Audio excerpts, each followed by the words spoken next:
Good afternoon, Assalamu alaikum wa rahmatullahi wa barakatuh. Welcome to the Daily Survival. My name is Faraz Patel. I'll be in your company for the next 45 to 48 minutes in our program.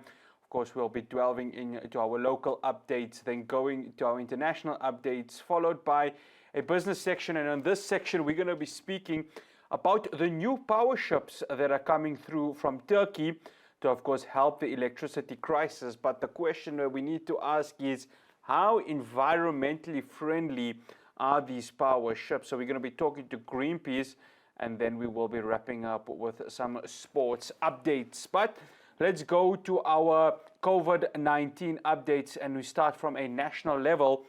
And another 160 people have unfortunately died as a result of COVID-19, while over 2,197 more people have tested positive for the coronavirus. This comes as 175 more people have been admitted to hospitals in the public and private sector, taking the number of coronavirus patients in the country to 8,150 around the country.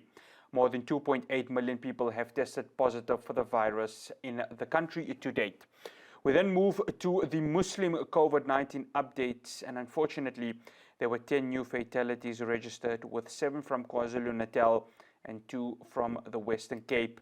May Allah grant the marhoob Jannat al-Firdaus, inshallah, Ameen, and make it easy on their families.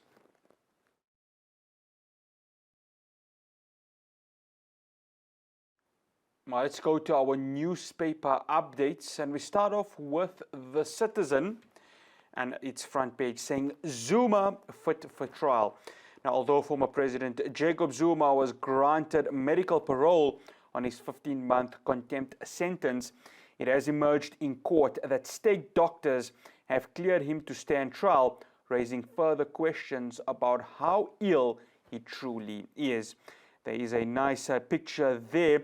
People wade through a flooded street in Sonarpur near Kolkata in eastern India.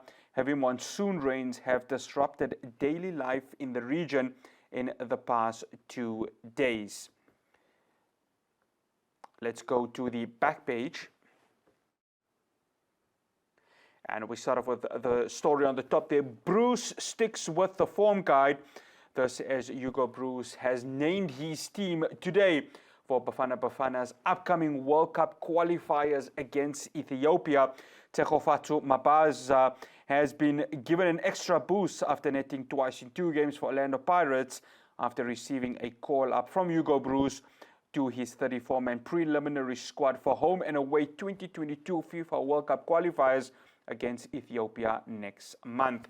Bracing for bully box, the All Blacks must prepare to face South Africa's bully mentality in Saturday's 100th test between the fierce rivals. This is according to assistant coach John Plumtree, who is also from New Zealand. You may remember John Plumtree as the coach of the Sharks, who won numerous trophies, including the Currie Cup. Staying with rugby, it's just another test. This is coming from Dwayne Vermeulen. He's saying he doesn't want to be distracted by the fanfare of the occasion. Now, despite the significance of Saturday's 100th test between the Springboks and New Zealand in Townsville, Australia, veteran Bok Lewis, Dwayne Vermeulen, is treating this like any other game. I just want to give you an update on the team that has been named for the Springboks. Trevor Nyakane, Bongium Bonambi, Frans Malhaba, Irben Etzebeth, Loet de Jager, Sia Kolisi, Kwagga Smith, Dwayne Vermeulen, Faf de Klerk, Andre Pollard, Makazola Mapimpi, Damien Dialandi, Lucanio Zboon Kosi, and Wally Leroux will be the 15 to take on the All Blacks on Saturday. Now let's move across in the province, and we go to the Pretoria news. And DA and ANC battle for Tshwane's soul. A picture there of Randall Williams for mayor. The DA not concerned that Ramaphosa will launch ANC's poll manifesto on Monday in the city. Now, the DA in Gauteng says having ANC President Cyril Ramaphosa launch his party election manifesto in Tshwane next week Monday in a bid to bolster the ruling party's campaign to reclaim the metro is the least of his concerns. We then go down there. Minor win for Zuma as legal team fights on 2 fronts. Former President Jacob Zuma yesterday scored a minor victory when arguments about making his medical records available to the president's judge to determine whether or not he is medically unfit to come to court were temporarily put on the back burner.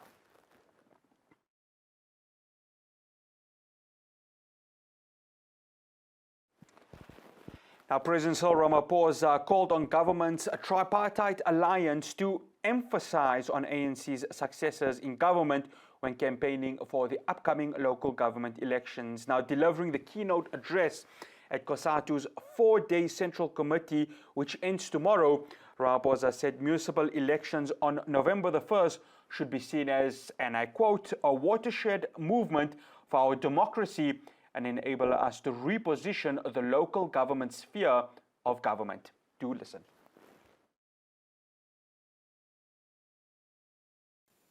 This unity of the alliance contributed towards uniting most of society behind the measures that we implemented to combat the pandemic.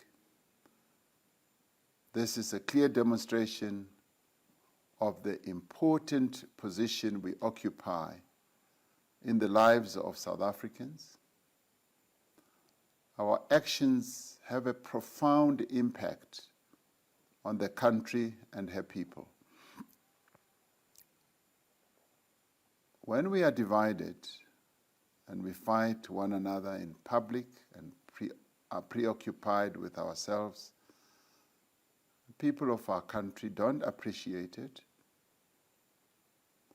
Divisions and internal squabbles detract from our ability to advance the national democratic revolution and serve the people of our country. If we are to truly give effect to the trust the people of our country continue to bestow on us, we must continue with the unity that we displayed right at the onset of the pandemic. And as we continue, we must then implement programs that meaningfully address our people's most pressing challenges. One of the most important issues that we need to attend to as an alliance is to continue addressing various issues that are important to strengthening of the alliance.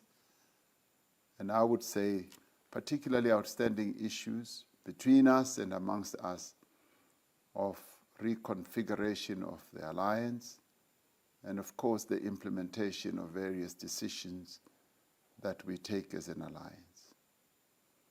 I know that in this regard there have been stops and starts, and we have not implemented all the decisions that we took. It is important that we continue stressing and working side by side and with each other, urging each other forward and making sure that the decisions that we have taken are implemented. Comrades, defeating the pandemic remains a priority, and we must all ensure that we mobilize as many people as possible to be vaccinated.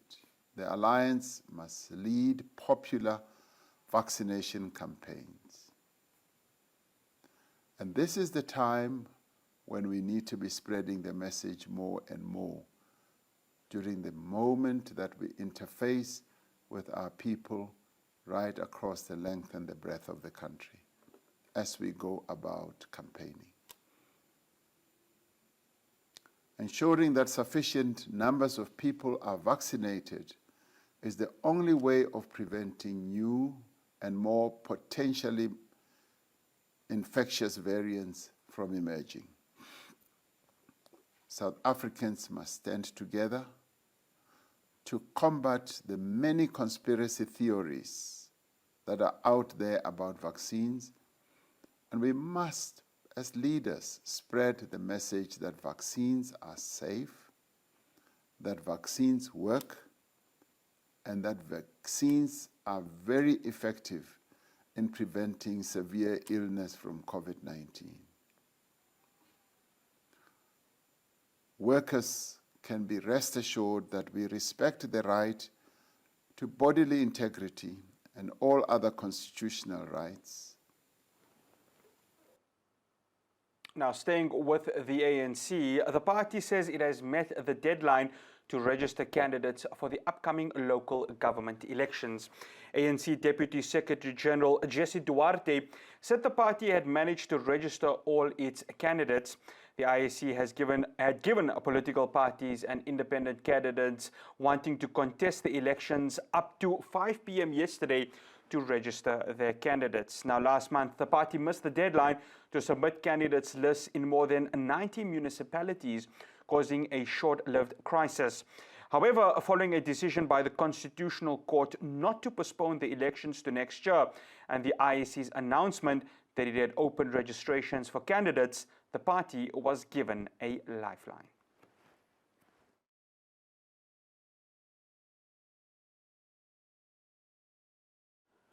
Now, South African Airways says it is ready for takeoff starting tomorrow. The national carrier resumes operations almost a year after it was grounded because of the pandemic and the business rescue process put in place soon after. Now, the national carrier resumes operations, and this was, of course, due to the pandemic and the business rescue process. Now, meanwhile, Takatso Consortium yesterday said its main focus was the conclusion of the share price agreement for the 51% stake of South African Airways with the Department of Public Enterprises. Now, in a statement, the Takatso Consortium said this agreement will be subject to various approvals and preconditions. The consortium comprises Harroth General Partners, a leading Pan-African investor in African infrastructure and global aviation.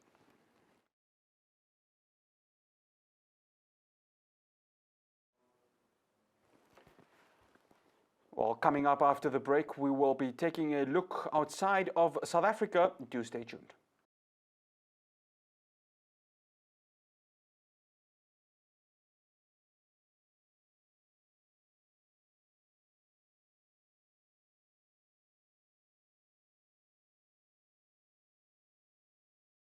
Welcome back to the Daily Survival. Let's go to international news now. And Rwanda has called off high-level talks with Belgium in the latest twist to a diplomatic row over the conviction of a man who inspired a film about the 1994 Rwandan genocide.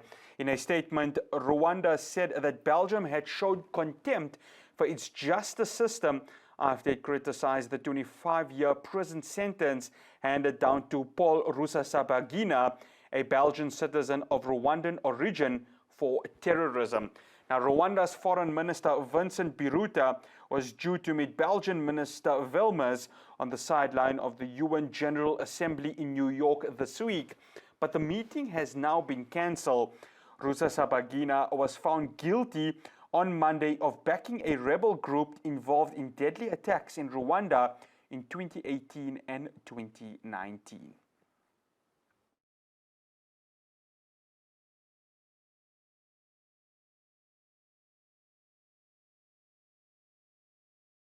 From Africa, we now move to Europe, and an erupting volcano on La Palma in the Spanish Canary Islands has forced authorities to evacuate another village in the path of lava gushing towards the sea. The evacuation of El Paso was ordered after lava started spewing down from a new crack in the Combre Viaja volcano. Now, more than 6,000 people have fled from lava that has buried hundreds of homes since the eruption began on Sunday. Now, four earthquakes hit the island shortly after the new eruption vent had opened.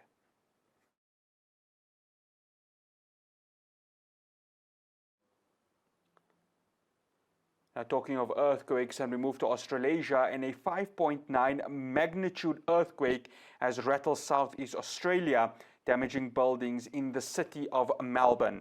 The earthquake happened at about 9:15 this morning local time at Mansfield, not far from the Victorian state capital.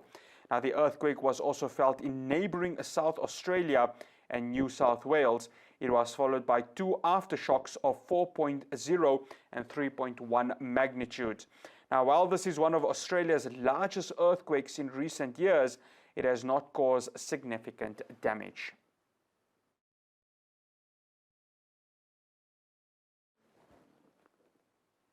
Now, Joe Biden has played down the chances of brokering a post-Brexit free trade deal with the UK as he held talks with Boris Johnson at the White House. Now, Downing Street said its priority was still getting a deal with the US alone. But according to the BBC, the UK ministers are now considering joining an existing North American trade pact instead of pursuing a separate deal. The two leaders also discussed Northern Ireland, climate change, and Afghanistan during the 90-minute meeting. A source familiar with the government thinking suggested to the BBC that the UK could negotiate entry into an existing trade agreement between the US, Canada, and Mexico, also known as the USMCA, set up by former US President Donald Trump, which tore up its predecessor, the NAFTA agreement. Now, coming up after the break, I spoke earlier on about a power ship that you will be heading to South Africa, and that has been approved by NERSA. But we're going to be talking the pros and cons in terms of how it will affect the environment, and especially here in South Africa with Greenpeace Africa. Do stay tuned. We'll be having that discussion after the break.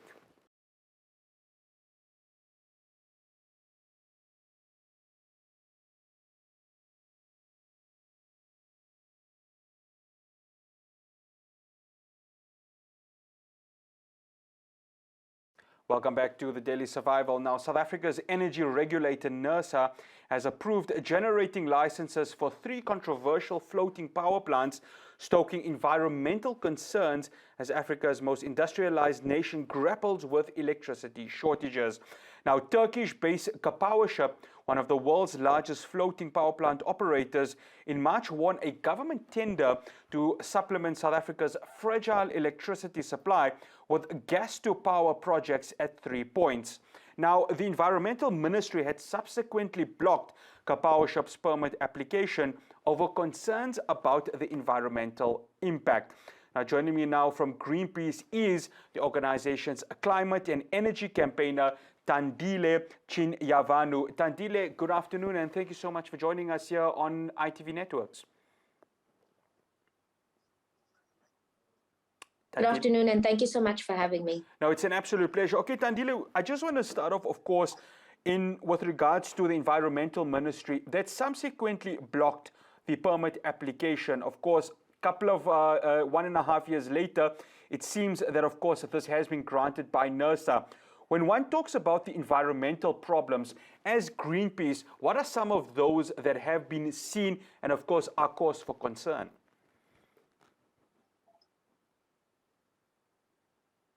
Of course, thankfully, the DFFE did eventually renege on the decision to grant Kapowership an environmental authorization, and a number of issues were pointed out by civil society organizations as to the issues that have been completely ignored with the initial granting of that environmental authorization.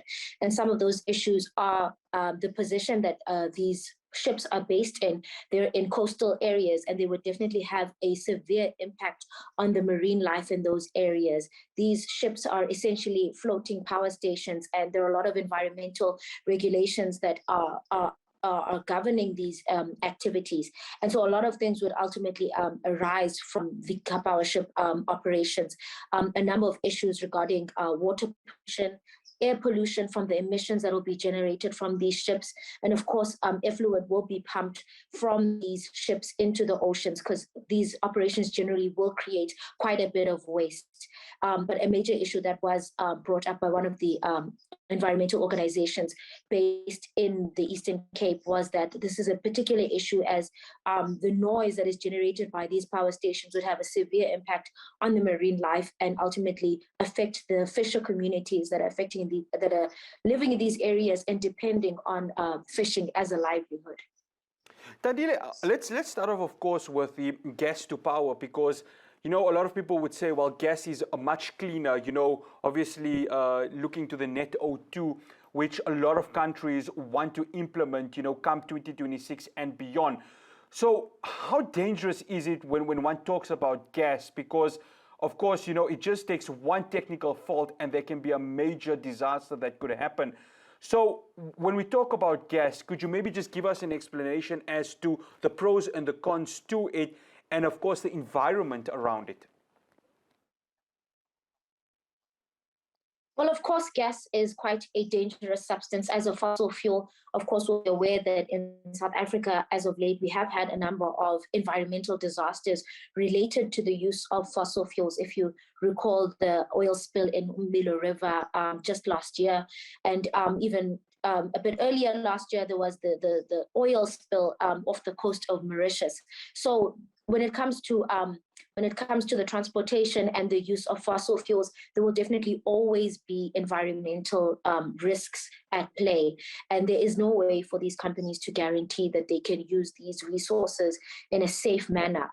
We've seen for decades oil spill after oil spill, and the same will be definitely for gas. And there are definitely occupational hazards that are related to this. But one of our major concerns as Greenpeace Africa is the role that gas will play in our emissions trajectory. So just this week, the South African government has released the updated nationally determined contributions that we will take forward to COP26. And honestly, this was not quite, not a very ambitious NDC. And for the past year, Greenpeace Africa and a number of civil society organizations have been campaigning against the NDC and its lack of ambition. But it's quite clear that our government is committed to fossil fuels, and particularly they are committed to developing gas in South Africa, which will most definitely lock us into a high emissions trajectory and definitely push us over that 1.5 degrees Celsius tipping point that we are trying to avoid to ensure humanity's safety. But unfortunately, this Kapawa Ship project, which we will continue to campaign against, was not seemingly included in this nationally determined contributions that our government put forward. So it seemed to be quite in contradiction to what they had proposed in terms of reducing our emissions, because it would definitely contribute to greater emissions in the country. Tandile, you spoke earlier on about the fishing communities in and around where Kapawa ships and these actual, you know, ships will be based in.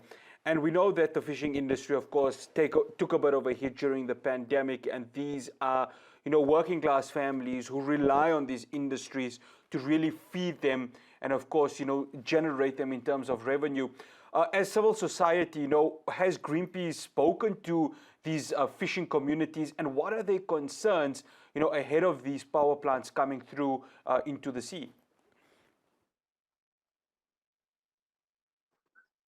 Greenpeace Africa and a number of its organizations have communicated with these fisher communities and have developed relationships with them. And it's quite clear that they're concerned that not only are these power ships going to affect their livelihoods and their ability to fish in these areas, because ultimately they will cause the fish to disperse from the areas that they usually would populate, but they're concerned about the air quality that that these power ships may have on their environment, how it may affect the aesthetics as well, because honestly, these areas are dependent on ecotourism. They are areas where people travel there specifically because they are going there to enjoy the tourism in the area. And unfortunately, these power ships, which should be quite an eyesore as well as a public health nuisance, will definitely impinge on people's ability to be able to create livelihoods from the ecotourism industry in these areas. Tandile, could there have been another, you know, source of, you know, whatever, be it fossil fuels that do not affect the environment? Could there have been another way for government to sort of, first of all, delay what could have happened, and number two, source somewhere else for there to be, you know, a source of energy that would not affect the environment? From a Greenpeace perspective, do you feel that government could have done more to sort of say, look, we can find a more cleaner and more environmentally friendly way in order to make sure, number one, the environment is not affected, and number two, the country can have its necessary amount of power? Well, the reality is that there is no such thing as a clean fossil fuel, despite what you might hear government officials telling you about clean coal. That does not exist. Fossil fuels will always have an impact on the environment, and they will always have an impact on public health. And it's quite clear that our government has set aside the public's right to an environment that is safe and free from harm, in favor of profits. And ultimately, that is.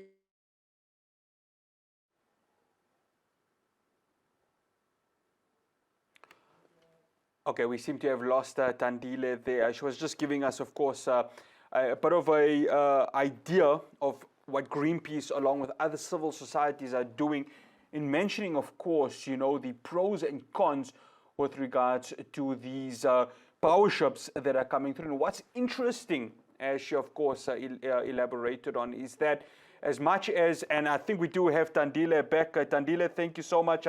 Looks like technology is against us. We're going to have to ask you, though, to put your camera back on to landscape. There we go. Thank you. I think we can, yeah, there we are. Perfect. Tandile, you were telling me, of course, about government and maybe the reluctancy of maybe searching for another form of a resource where power could have been. Okay, we're going to have to ask you to unmute there, Tandile. Tandile, can you hear me now? Yes, I can. Okay, Thank you. You may continue. As I mentioned, despite what you might hear from our Minister of Minerals, Energy and Resources, there is no such thing as clean coal. And despite what they may say to you, there is no alternative that will allow for the protection of human rights and public health. At the end of the day, fossil fuels will always have a direct impact on human health and the environment. And it's clear that our government has forfeited our right to an environment that is safe and clean from harm in favor of profits, and specifically profits of carbon majors such as Eskom and Sasol. But what we definitely want to see is our government prioritizing people, the informal traders, that are not prioritized in comparison to these carbon majors. And if the government really wants to do this, the only alternative for them is to really increase the share of renewable energies in our country. So the NDC had proposed a number of measures to allow for the reductions of emissions. And one of those that is the most powerful in terms of emission reductions is the Integrated Resource Plan for 2019, which speaks to renewable energy components. And these renewable energy components could contribute towards emission reduction of 84 metric tons of carbon dioxide annually. And compared to all the mitigation measures, this is the most enormous of those mitigation measures. And so we definitely want to see the government scaling up on renewable energies, because we have not even begun to tap into our renewable energy resources in this country. We are blessed to have sunshine and wind that can generate a lot of renewable energy, but our government is reluctant to bring those on board and really exploit the renewable energy potential. I don't want to get into the political aspects of it, but it's quite clear that, and I'm sure you'd agree with me, there is a reluctancy to go wind and solar. So how do we now force, or sort of put pressure on government to go that route in terms of renewable energy? Because it's quite clear that renewable energy means a cleaner and healthier environment, whereas with fossil fuels, it's the complete opposite. Well, what we need to do is really push for a coal phase out. And that is what internationally a lot of countries have been calling for. Just today, China has announced that it will no longer be financing coal development in other countries. And this is a massive move, seeing as though a lot of international countries, specifically the US and China, view South Africa and Africa as a whole as an emerging economy and an opportunity for them to continue to propagate this fossil fuels in our countries. You'd see that a lot of proposals for coal, which is really dying in an international scale, is trying to find its roots in African countries. And so these companies, and specifically international actors, are trying to milk as much as they can out of the fossil fuel industry while they still can. But the truth is, it is a dying industry, and we need our government to recognize this and shift away from fossil fuels and go into renewable energy so that we can really compete with the world on an international stage and be able to have energy security that honestly we have not had for at least 2 decades under the current administration, with load shedding and its continued issues. One final question, Tandile. I see Auta's come out in their disapproval with what is currently happening with Kapawa Ship, of course, coming through and officially now sort of getting the supply of power throughout South Africa. You mentioned various civil societies, including Greenpeace. What is the way forward now? Is there any action going to be taken to make sure that, there could be a last-minute halt to Kapawa Ship officially putting itself and sealing its stamp on supplying power to South Africa? While Greenpeace Africa is disappointed and shocked in NERSA's decision to grant Kapawa Ship a generation license, the reality is that it's quite inconsequential at this point. It's definitely government's influence over NERSA trying to get them to push for a generation license to be approved and to make sure that they can try and have Kapawa Ship come online, but the reality is that they have failed to get the environmental authorizations, they failed to get the port authorizations, and in reality, it's just not looking like it's likely for them. And we're hopeful that our government will recognize this and the interests of the people will prevail over the interests of a foreign company that will just be here to allow for a legitimate capital flight. Tandile Chinyavanu from Greenpeace. She is the climate and energy campaigner. We say thank you so much for making the time for us. Thank you so much for having me. No, it's an absolute pleasure. Well, it's going to be interesting to see what happens. Of course, South Africa is in an energy crisis. We cannot run away from that. But is it going to be coming at the expense of our environment? That's going to be the big question to ask. While we do have renewable energies in solar and wind. But hey, you know what? There is someone's pocket that needs to be filled. So is this deal right over here filling someone's pockets? Well, after the break, we'll be taking a look at our sports updates. Do stay tuned.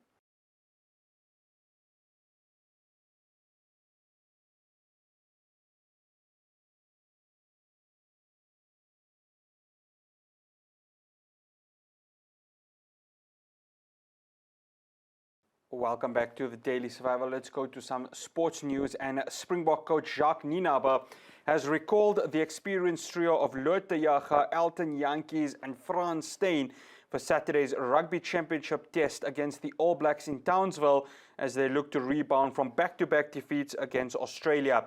Nienaber has made 5 changes to the matchday squad for the test against the All Blacks, with Trevor Nyakane named at loosehead prop for his 50th test cap. 2 of the other changes are in the starting lineup, more than 3 on the bench, which feature a 5-3 split this week. De Jager has completed his return to play protocol after suffering a concussion against the Wallabies 2 weekends ago, and reunites with Eben Etzebeth in the second row, which sees Marvin Orri drop out of the squad altogether. The other change in the starting lineup is at blindside flank, where Kwagga Smith is promoted from the bench in a direct switch with Franco Mosterk, who will serve as an impact player this week in a rotational switch to manage his workload.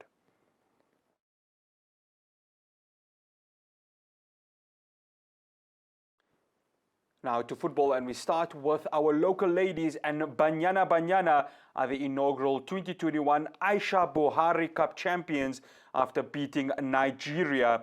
Desiree Ellis's Chargers ran out 4-2 winners after leading 3-0 at halftime. Now, South Africa dominated the first 45 minutes, were in the lead thanks to an Alozi Chidi own goal in the opening quarter.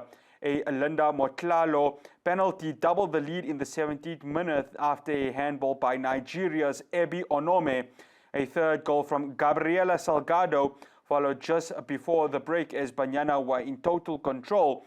The second half, though, saw Nigeria fight right back to 3-2, thanks to a brace from Vivian Ikechukwu. Banyana's fans' nerves were eased, however, as Mamelo Makabane scored from the spot after Matlolalo was brought down in the area. The game was made, say, 4-2, and South Africa played out the remaining minutes to be crowned champions.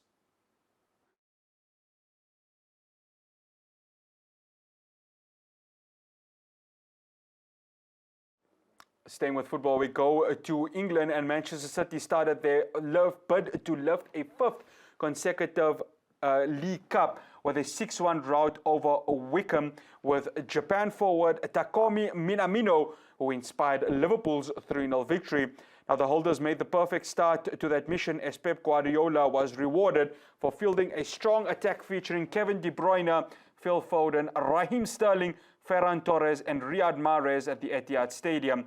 Now, Liverpool had already won 3-0 at Carrow Road in the Premier League earlier this season, and the reserves managed to repeat that scoreline. Reds boss Jurgen Klopp made 9 changes to the side, which beat Crystal Palace on Saturday, with Kader Gordon, a 16-year-old, and fellow teenager Connor Bradley handed debuts. Minamino, making his first appearance of the season after a thigh injury, fired them into a 4th-minute lead as he drilled home from Divock Origi's header.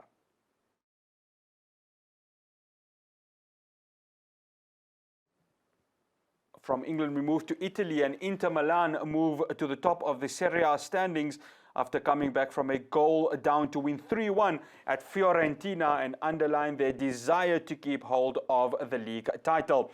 Simone Inzaghi's side came away from an intense match against a revitalized Viola in Florence with all 3 points, thanks to a second-half strikes from Matthew Damian, Edin Dzeko and Ivan Perisic, which overturned Ricardo Sotil's opener for the hosts. Now, the champions are unbeaten in their first 5 games and sit first with 13 points, 1 ahead of Napoli, while it's Sampdoria tomorrow looking to maintain their 100% start to the campaign.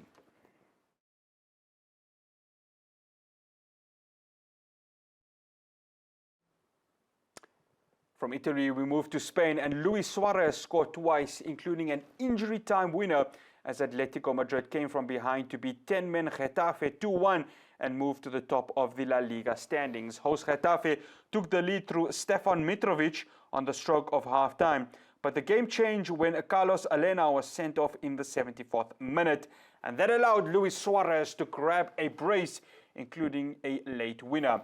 Now, reigning champions Atletico are now a point clear of City rivals Real Madrid, who host Real Mallorca later tonight.